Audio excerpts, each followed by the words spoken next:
こんにちは、ハリケーンフットボールです。今回の教材は、サッカー日本代表に関する動画です。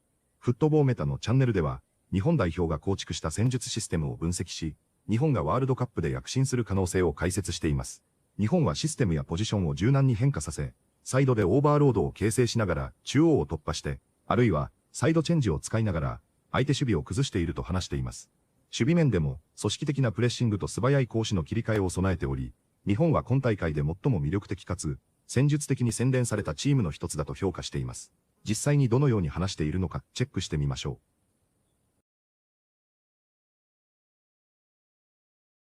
う。This video is sponsored by Sadie. National team tactics are usually quite simple. Managers only get a handful of weeks each year to work with their players, so most rely on familiar systems and straightforward principles. But Japan's manager Moriyasu has taken a very different approach. Rather than choosing the safest option, Moriyasu has built one of the most sophisticated tactical systems we'll likely see at this World Cup. Japan are blurring the lines between positional football and a more relational style of play. Overloads appear seemingly out of nowhere. Players rotate fluidly across the pitch, and they can finish an attack with 7 players in the box.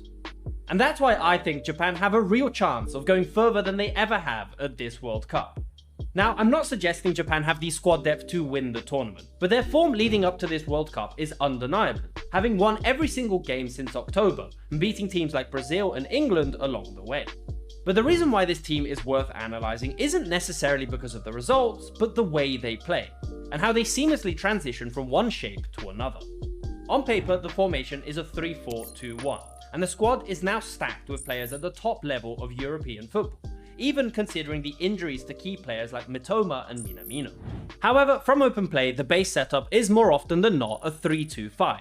The wingbacks stay high and wide on the opponent's fullbacks, and they'll often look for this pass over the top if the opponents are playing with a high defensive line. But if they're not playing against a high line, then they can create this big gap between defense and midfield, and play right through the center. But we'll get to what happens here later on, as there's a lot of interesting things that happen deeper on the pitch that we first need to understand. When building, it appears as if there's no set instructions on what shape to use, but the priority is to ensure they always have at least a man advantage against the opponents. So against the front 2, they might play a 3-1. Against the front 3, it could be a 3-2. And against the heavy press, then the wingbacks can start to drop deeper as well. There's a great example of this from their game against England. The goalkeeper Suzuki is in possession, and England are currently not pressing. But still, Japan rotate in a way that makes it hard for them to choose which players they should close down. As there's only 2 England players, they have the advantage to push more players forward.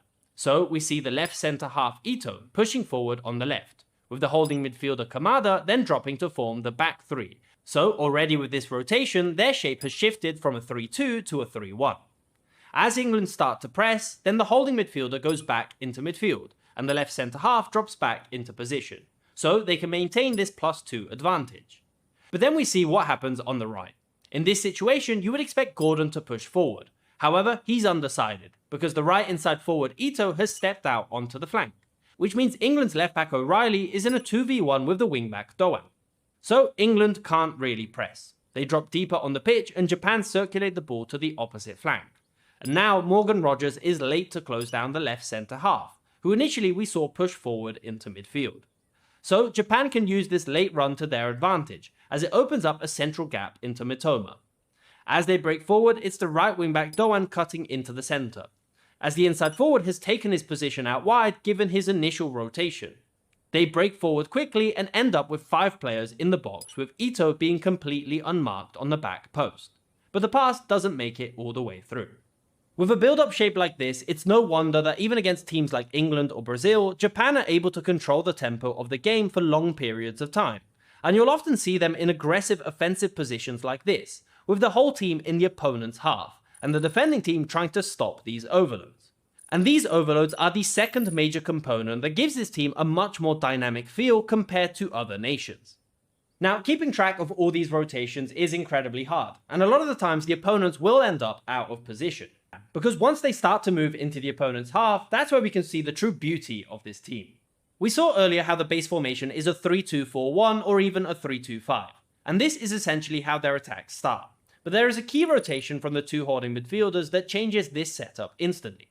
And while they start in a line, they very frequently move into a vertical line, or one will push forward into the space between the midfield and the defense, into whichever pocket of space they can find.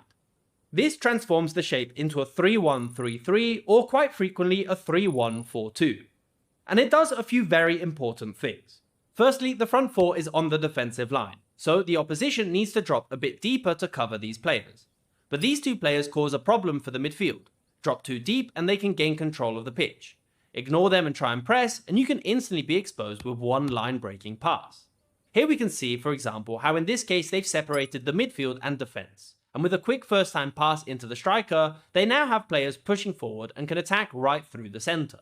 Or for example in this clip against Scotland, where these two players come towards the ball, dragging the midfield forward and creating a big gap in front of the defense to turn and attack. Secondly, and more crucially, this allows them to quickly overload on whichever flank they want. Because now, if the ball moves out wide, you have the two holding midfielders. You have one inside forward, the striker can shift over, and you have the wingback. Simultaneously, the other inside forward can threaten a run in behind, and the opposite wingback can stretch the pitch. Or sometimes you can even see these players shift over, specifically with someone like Kubo, who starts on the right but is happy to roam all over the pitch, and will often pick up the ball in these pockets of space. In their most recent game against Iceland, we saw this shape in action for long periods of time. Here we have the two holding midfielders and the two inside forwards. We see this 3-1 build shape, plus this box in the centre, and the two players stretching the pitch. Notice how it stretches the space between the defence and midfield, creating a key gap that they can try and exploit with direct passes through the middle.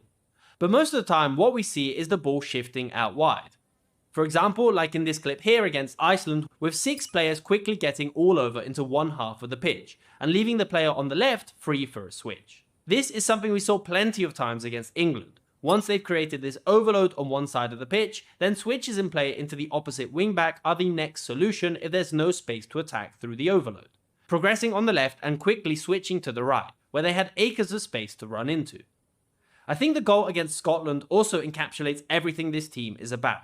The whole team is over on one flank. They break through the centre of the pitch and switch to the left, where the wingback is supported by an underlapping run from the left centre half. He's played into the half space, a cutback and a layoff right into the centre, and Japan finish off the move with 7 players in the box. But the true fun is had when they play right into this overload and try and break through on this flank. This is where you see more relational principles, like a pass and go, a tabella or a wall pass, escadinhas, or these diagonal passes forward, or a corta-luz, where a player will dummy and receive the ball later on in the move.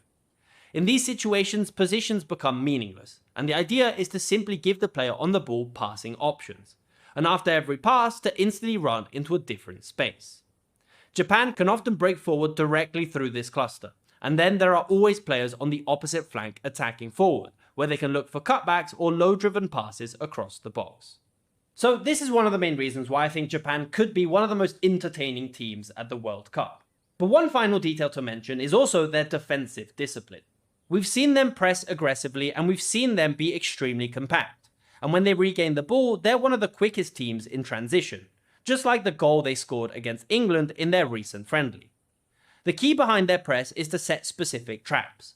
They don't necessarily close down these players too quickly, but once a pass is made forward, the player receiving the ball will not be allowed to turn, and the ball is forced back, which is the immediate trigger to attack forward and apply pressure.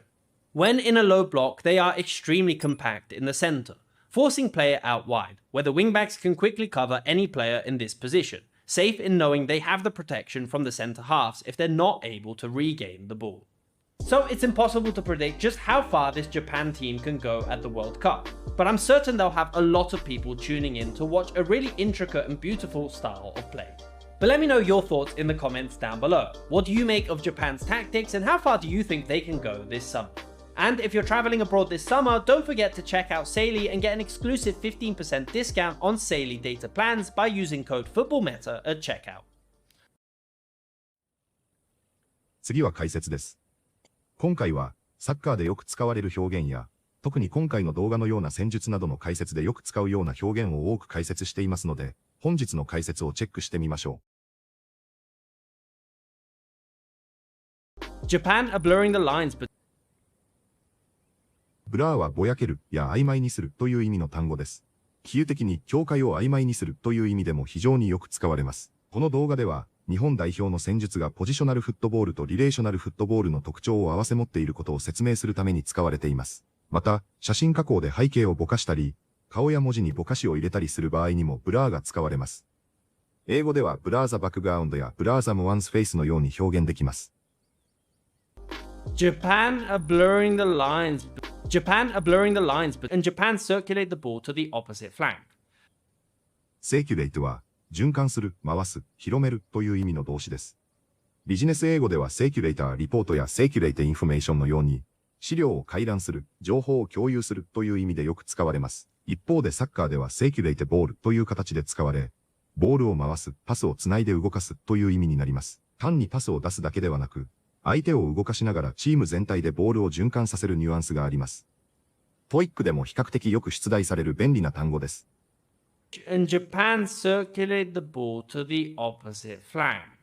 And Japan circulate the ball to the opposite flank. And the opposite wingback can stretch the pitch. Stretch the pitch は、ピッチを広く使うや、相手守備を横に広げるという意味のサッカー表現です。現代サッカーではウィングやウィングバックがタッチライン際まで開くことで、相手の守備ブロックを引き伸ばす戦術がよく使われます。こうすることで中央やハーフスペースに大きなスペースが生まれます。この動画でも、逆サイドのウィングバックが幅を取ることで相手守備を広げる場面を説明するために使われています。ポジショナルフットボールを理解する上で覚えておきたい重要表現です。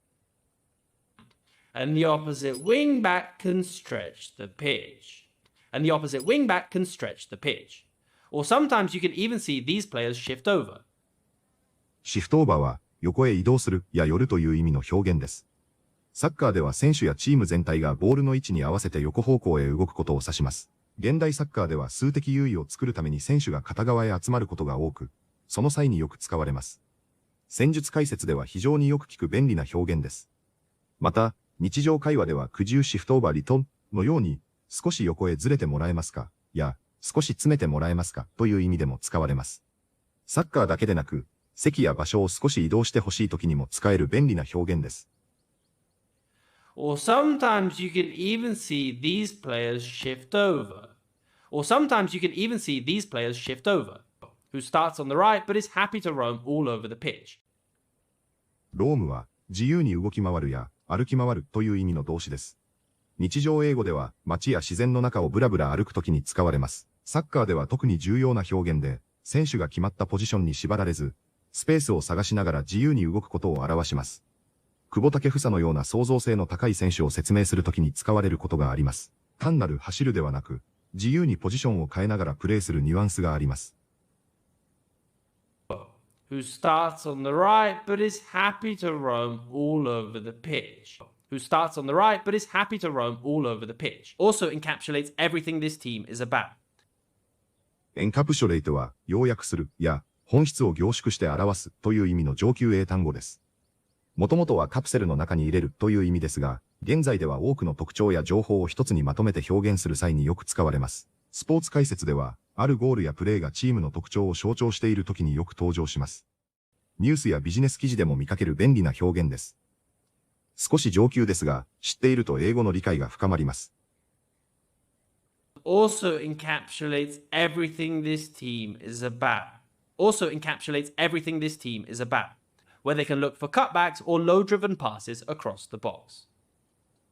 ロージュリブンパースは低くて速いパスを意味するサッカー表現です。ローは低い、ジュリブンは強く蹴られたという意味なので、地面近くを鋭く走るボールを表します。現代サッカーではゴール前で非常によく使われるプレーです。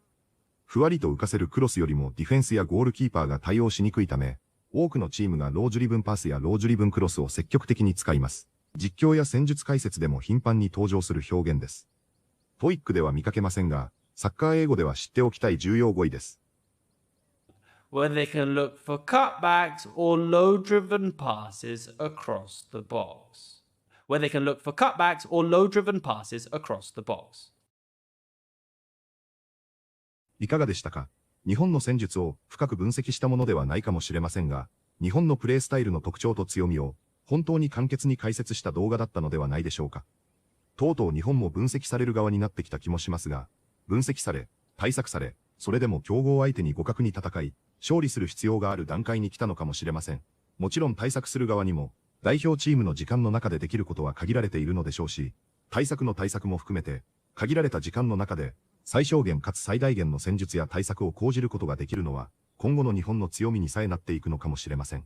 単純なこの力やフィジカルでも、世界のトップに近づいている日本の選手たちに、より戦術が高度化するワールドフットボールの世界で、すでに戦術的に、チームの組織力として、世界のトップレベルだとみなされているサムライブルーの将来性が、楽しみ以外ありませんが、このワールドカップでも、世界を驚かせるような、流動的な、あるいは効率的で効果的なフットボールを見せてくれることも期待し、楽しみにしたいと思います。本日もご視聴いただきありがとうございました。またすぐにお会いしましょう。